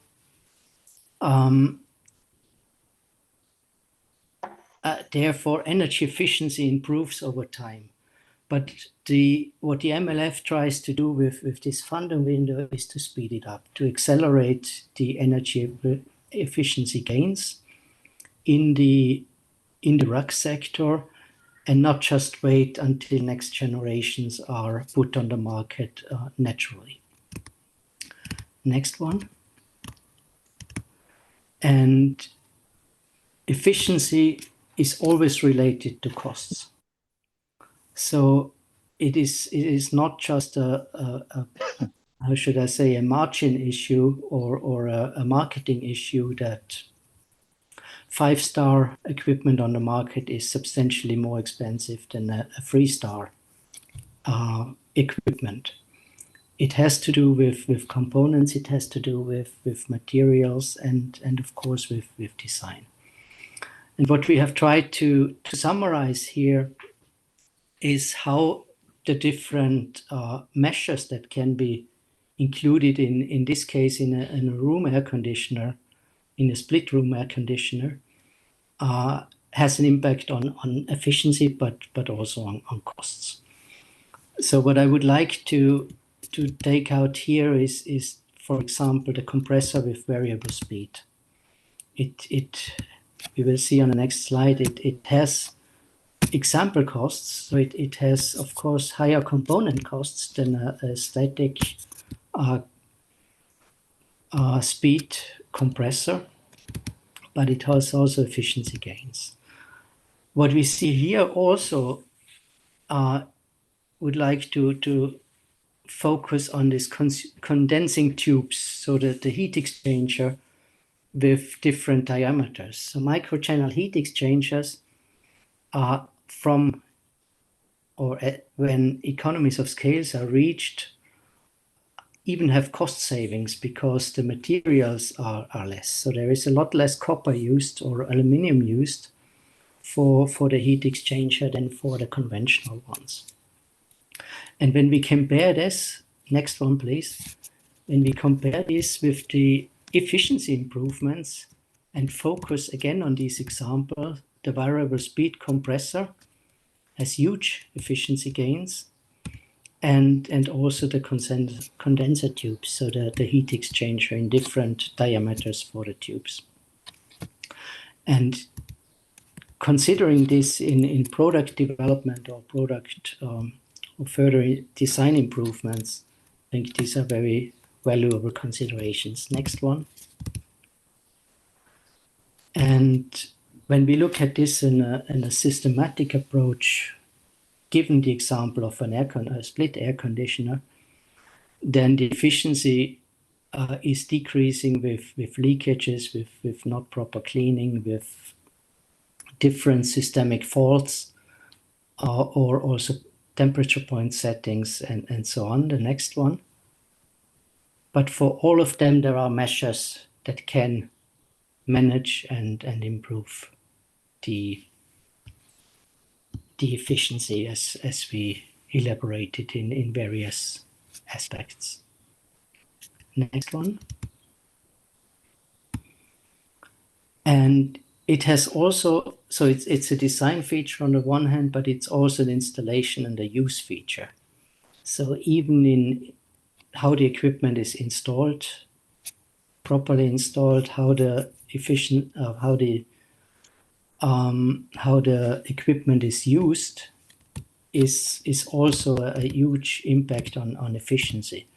For example, the room size itself has a big influence on. There's no point in using an 18,000 BTU equipment in a 10 square meter sleeping room, for example. So there needs to be a relation, and to optimize that, I think, is very, very important. Also, when we look at the split air conditioner, from the manufacturing, it comes with a standard pipe length between the indoor and the outdoor unit. In many countries, it's 6 meters. But what if the distance between the indoor and the outdoor unit is less than 6 meters? Then either you cut it, which makes it more efficient, or as many owners and consumers say, no, we want to keep the 6 meters because we paid for it, is a consideration that we see in the field, which sounds a bit ridiculous, but indeed, I would say if we improve or if we optimize this pipe distance between indoor and outdoor unit in the whole country, it would increase efficiency and reduce energy consumption tremendously. But it's not applied yet. So another point that could be addressed in a pilot project. Next one, please. And again, it's also cost issues, of course, on the equipment for installation and also for the use. Next one. The before mentioned considerations were for split air conditioners, as I said before. But there is the same considerations, the same approach and systematic analysis that we do also for every other subsector. So here an example of a supermarket where there are different possibilities to approach energy efficiency and to submit pilot projects. For the MLF, this could include the whole refrigeration system. This could include refrigeration and air conditioning. This could include even heating or other thermal management issues. And we believe there is potential in most of the countries out there for improvements. Next one. The same goes for the tourism industry or tourism sector for hotels. So there are so many types of hotels out there, be it with small bungalows and split units, or be it for centralized systems or so on. So there is a lot of potential out there in many countries to come up with innovative projects for the tourism sector. Next one. And again, the same goes for cold stores. So there is a whole lot that can be done and actually should be done. Next one. So I give back to Isabel for a few slides. Yes. Thank you very much, Bernhard. So we have now talked a lot about these technical aspects, etc., of energy efficiency projects. And I think it's important, as I said in the beginning, so we are looking at the emissions reductions, and we have to find a way to measure these, to verify these, and to report also what all the activities that we are doing under MLF in terms of. So having like a basic MRV system is important, and I have put in now 3 slides, which I will go very quickly because we are running a little bit out of time also. So this is really the basic methodology for the MRV to calculate the refrigerant emissions. And I want to link this also a little bit to the last presentation from U4E when they presented the product system, which goes to such a MRV project. So important here also is when you collect the data for the MRVs that it's not like a one point in a time and then maybe years later again, so that this should be really a regular process. The data collection also only makes sense when it's done annually or even in certain specific intervals, so that you really have the data to report and to analyze and to verify also your emission reductions. We have been working on this in the past. GIZ Proklima has developed a handbook on MRV specifically for the RAC sector. And I put here the link, and I would like to encourage you to have a look at it. And if you have any questions, you can always come back to us and ask on these issues, and we can provide you with more information. Now, towards the end, I want to show you a little bit more what we have done under the MLF for energy efficiency. So I have put here a list of projects. So these were all submitted in the XCOM 93, so last December, and also in XCOM 92. And as you can see, so we are mainly working at the moment in Africa. And we have several projects running. There's a big one in India, which Bernhard is going to talk a little bit right now. And then we have in 4 countries, we are currently have submitted PrEP projects. And as we are working in Africa with a low volume consumption countries, the LVCs, we have several activities which mainly focus on map developing in this area, and also trainings in smaller countries in Africa. So this as a short overview.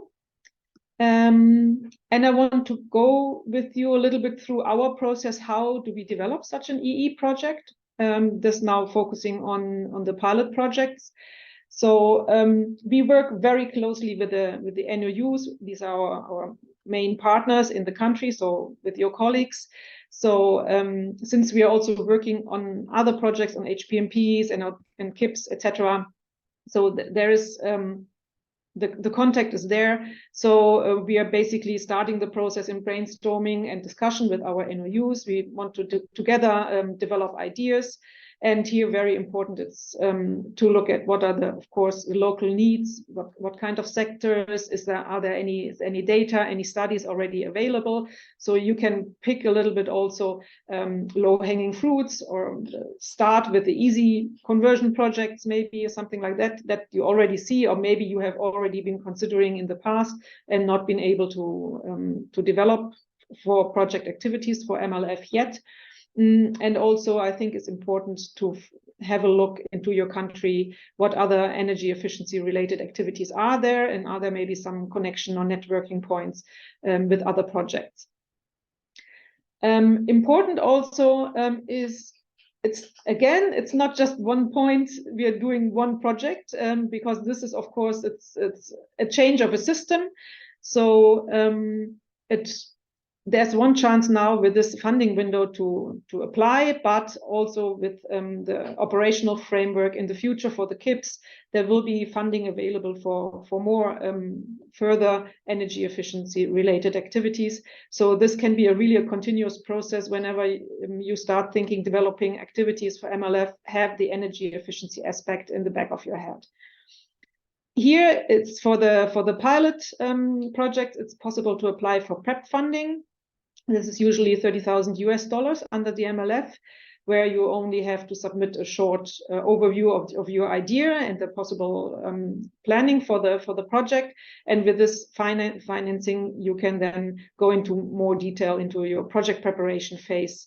So we usually work with a consultant that goes locally and prepares a study on location, energy consumption, potential energy savings, etc.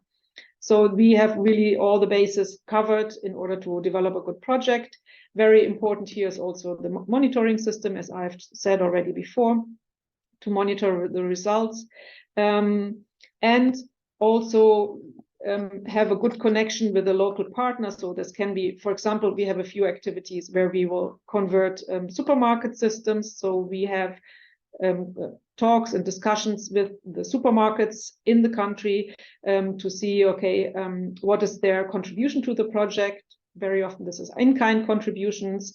For example, for a conversion that they can prepare already that the conversion will happen, they have to give access to the premises for consultants and for other people that work on it.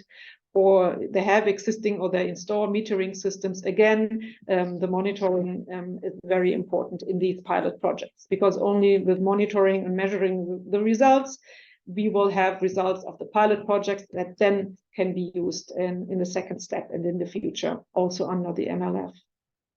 So once the prep funding is used for the project preparation, you will be able to write the project concept and submit this to the MLF.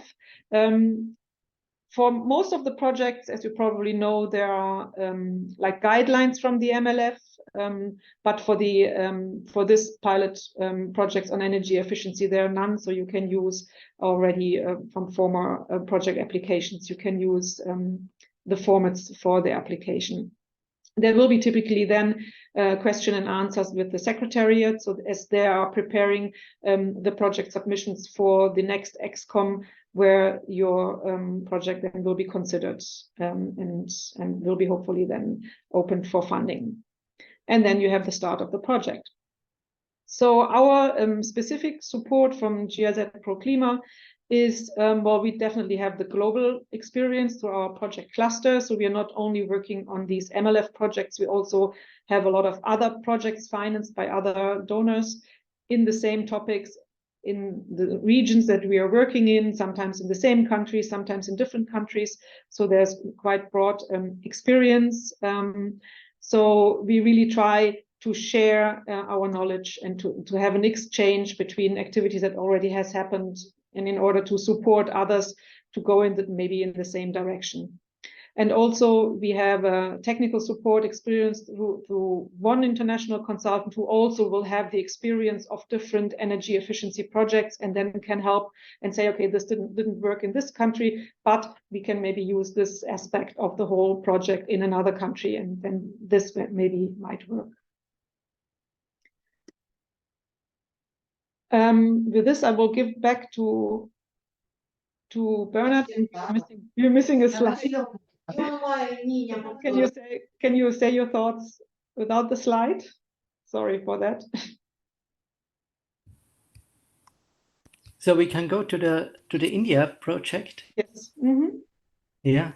So to give you a very concrete example, in this case, we were addressed by the private sector partner, which is an Indian manufacturer of appliances, of home appliances, including refrigerators and also AC units.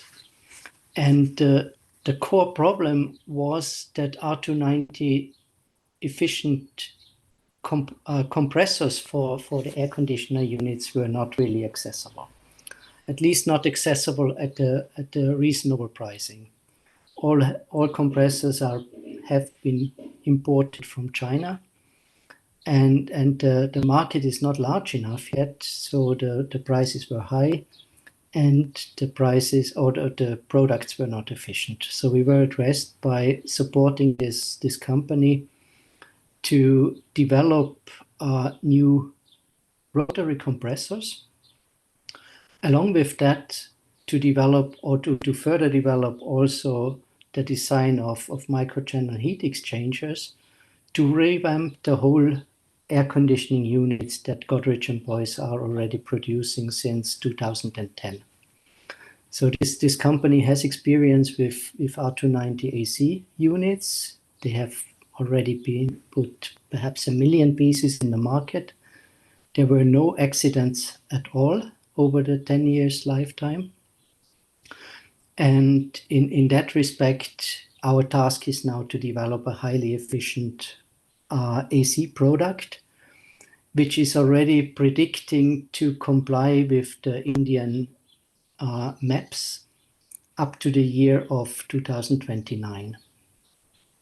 So the idea is to put a pilot project for pilot manufacturing of these highly efficient air conditioning units, also in preparation of the Kigali strategy for India. So the idea is, of course, that all the other 40 AC manufacturers in India would also become more open towards R290 as a technology once it's locally available, or once the components are locally available.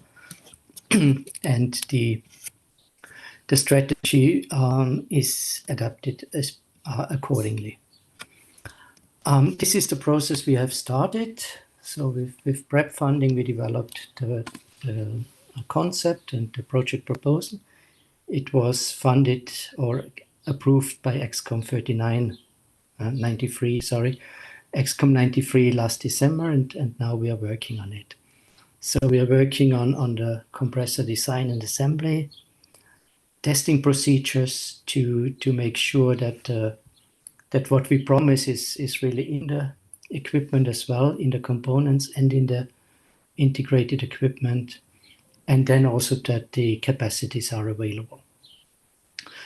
To date, this is the biggest pilot project that has been approved under the funding window.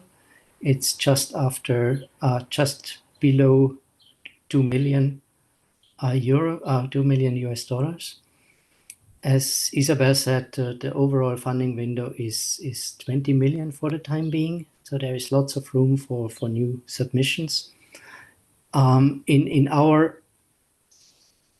our thinking, this is probably the upper level of a project volume that the funding window will accept. So it's almost 10% of the overall funding window volume.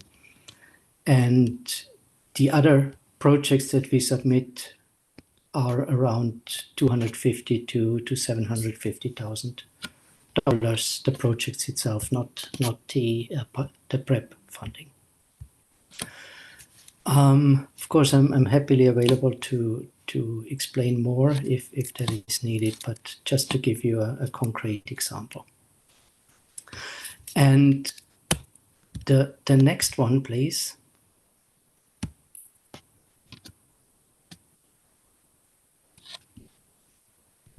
And yeah, there was one slide missing, which I included quite late in the process. Sorry for that.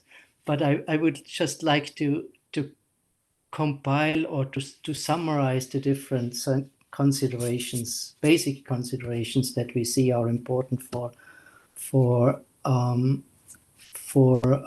developing or ideas for MLF pilot project. The first one is you cannot really manage what you can't measure. So in that line, there is a lot where you can think of testing, where you can think of inventories, where you think of product databases, where you can think of efficiency ratings and so on. The second consideration is energy efficiency is a design feature. So everything that has to do with improving a design of an equipment or a system has so many aspects to it that I try to illustrate that there is in every subsector there are multiple possibilities to improve energy efficiency. The third consideration is old versus new. So we could think of replacement programs, of exchange programs, combined with incentive schemes, combined with labels and standards promotion, etc. There is also a lot to do in different old inefficient were replaced by new efficient. I think there is a lot to do out there. Another consideration is including digital tools, digital performance indicators. So for example, whatever was measured analog and discontinuous for the time being could be digitalized and a continuous procedure to measure and to make efficiency more transparent. This could perhaps even include AI tools, so artificial intelligence. Another one is the aspect of unitary versus centralized. We all know that hundreds and thousands of unitary split ACs are not the most efficient use of or provision of air conditioning in bigger buildings. So that could also be something that could be expanded even to district cooling itself. Another one, of course, support proper maintenance. This can be done by tools. This can be done by, I don't know, an app, for example, that shows immediately the efficiency of an equipment or so on. Maintenance there, installation, maintenance, and use, there is a lot to do.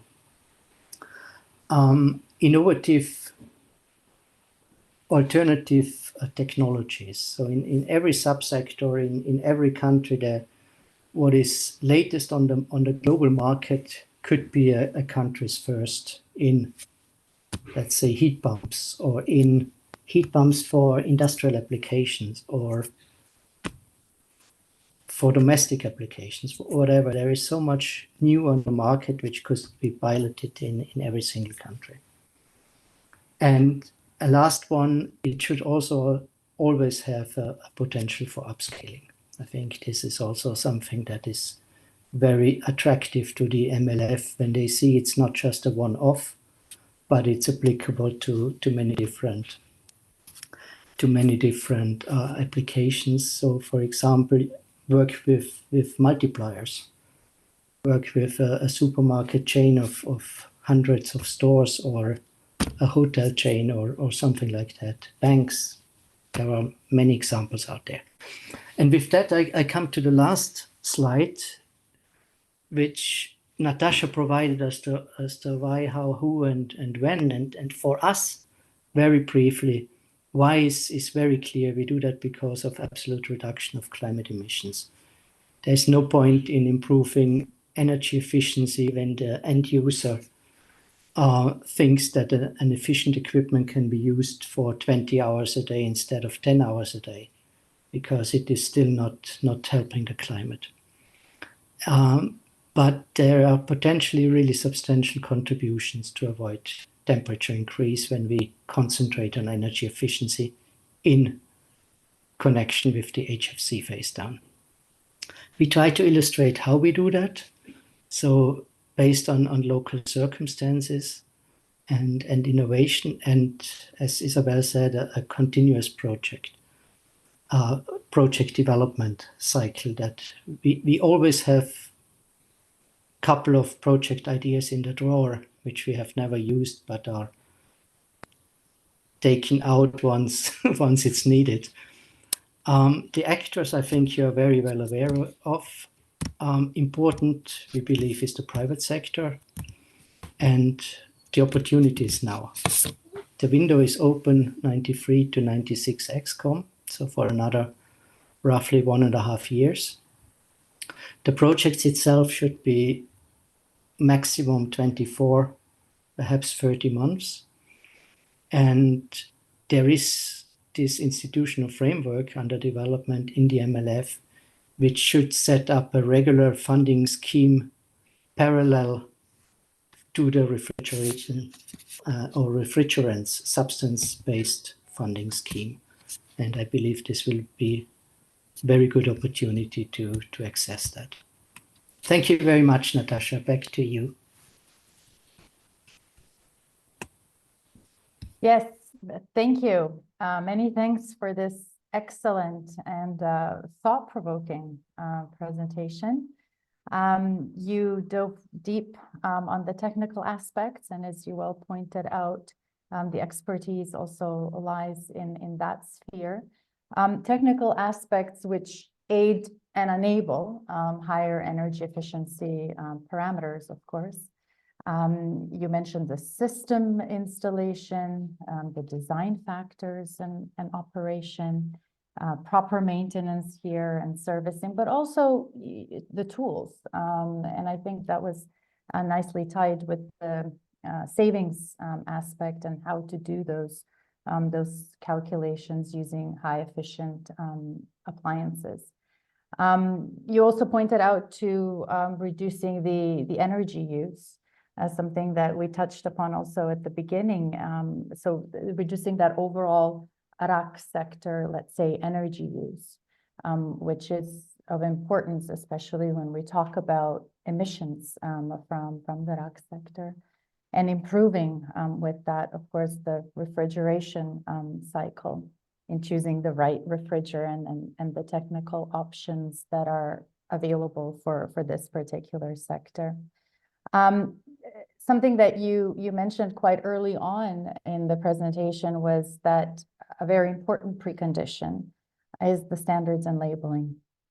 So the MEPs and the labeling is something that is very much present in the story and of vital importance.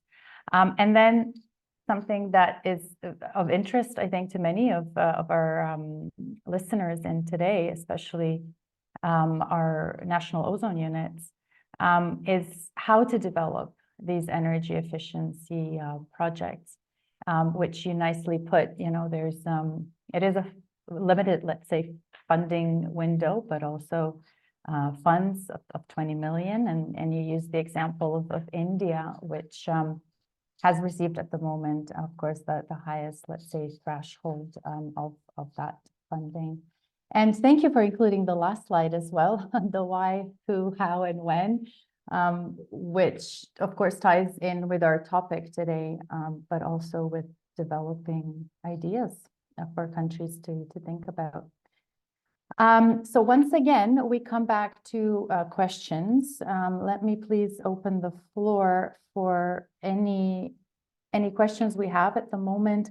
I do not see in the chat, but if somebody would like to surprise us and unmute and use the camera to pose a question directly to Isabel or Bernhard, you're more than welcome to do. While we maybe wait for a few moments, I noticed something that was mentioned earlier on, or maybe in the second, no, it was in the second half of the presentation, and it was on Article 5, leak rates, and I believe it was per subsector. So my question or comment, it's more of a question, is here perhaps there will be a difference in leakage rates per region. The assumption is, so if you'd like to maybe comment on that, you're welcome to. Yes, so we do see in the field, we do see differences per region, and I think it's no secret that some regions are further developed than others. But I do not have the breakdown of regions. So as I indicated, the source is an MLF document that we copied the table. And it's from the 72nd meeting, so it's already quite an older one in the framework of HBMBs. But what we also see is that the leakage rates, even in the European Union, took long time to go down. It was only with very specific regulation in case of the F-gas regulation, which again needed to be tightened on that very aspect in its latest version. And only now we come to lie below 5%, I would say, per year leakage rates overall all the equipment. So we do, of course, hope that by now the leakage rates have improved and are being reduced. But also when you see the difference between the discrepancy between the lowest level and the highest levels, it's huge. It's really enormous what is being there. And I personally believe as long as a single and simple technician earns its living by selling refrigerant, this will not change. So the main income for a technician is to sell refrigerant, and that means he needs to use as much as possible to make his living. And in that respect, I think proper conditions and business models that also change this approach of just selling refrigerant, but earning for proper maintenance and for ideally for using as little refrigerant as possible, but getting the same money out of it. Thank you. Thank you for that insight and reflection. If there are no further questions, of course, the opportunity is there for participants to reach out to us post-meeting. And if you have any questions, you can post them then. But maybe then we go into the closing section of this webinar. So thank you very much again, Isabel and Bernhard, for that very insightful intervention. Something very quickly that I'd like to share is information. Of course, this was posted in the Ozone News publication and other channels as well, is last week, there we go. Last week, we had the EU Parliament passing the EPBD. And this is the Energy Performance of Building Directive, quite an important one for the European Union, where new buildings are to be net zero by zero emissions from 2030, but also, seeking to deliver a climate neutral building stock by mid-century. So there's more information that you can explore this, of course, if it's of interest, but it's very much relevant in this region, especially also tying it into energy efficiency initiatives.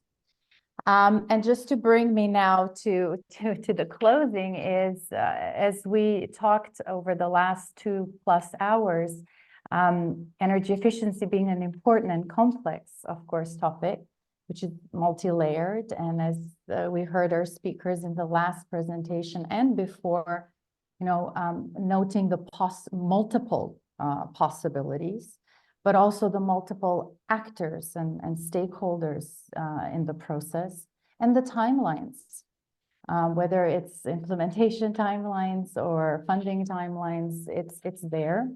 And all of this sculpting and working together to maintain, that balance while crafting a product which is of relevance and applicability through these components we heard about, factors, criteria, and of course, regions.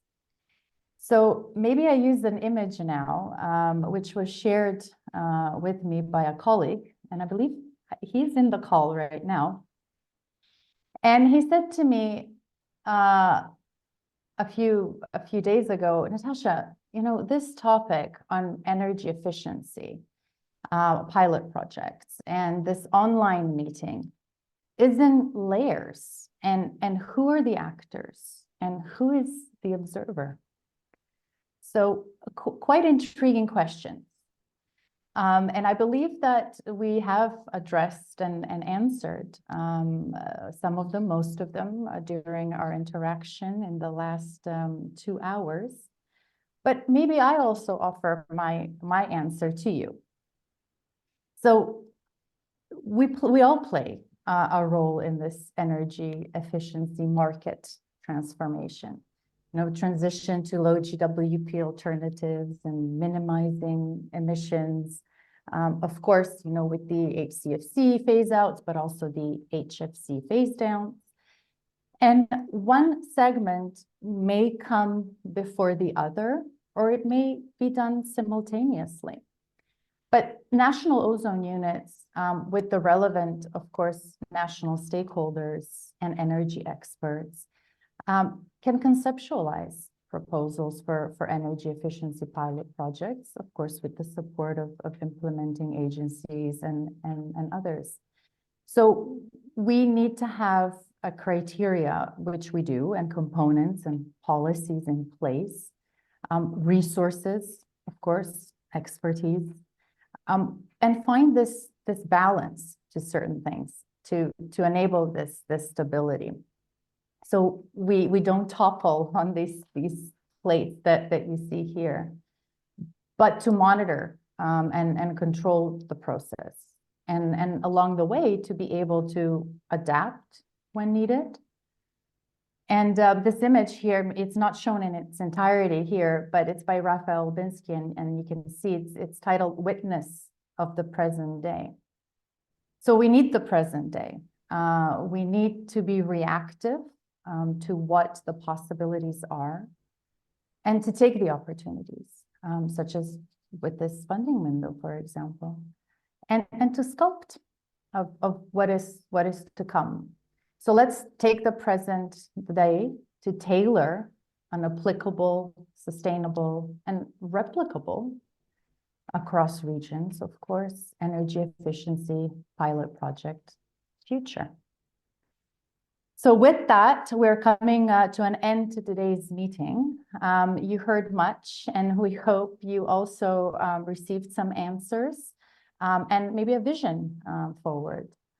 A big thank you to our speakers who delivered extremely informative, excellent, captivating presentations today.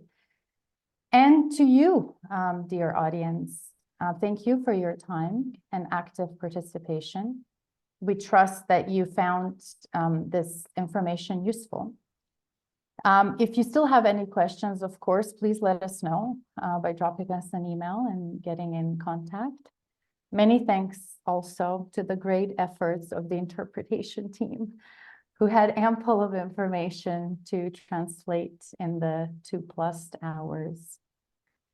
And with that, UNEP OzonAction team wishes you a pleasant Wednesday afternoon and see you at a next online meeting with some of you.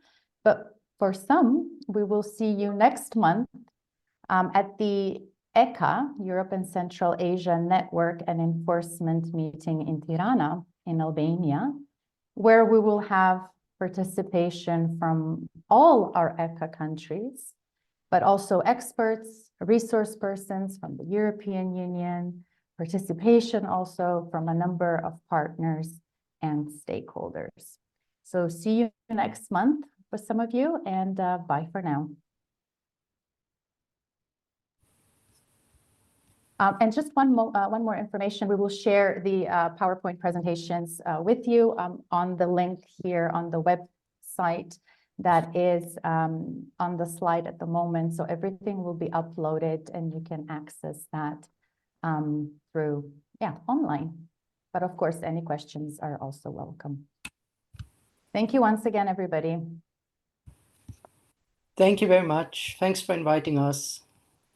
Bye for now. Thank you. Bye. Very well moderated, Natasha. Very nice. Thank you very much. Thank you, Natasha. Bye. Thank you. Bye-bye.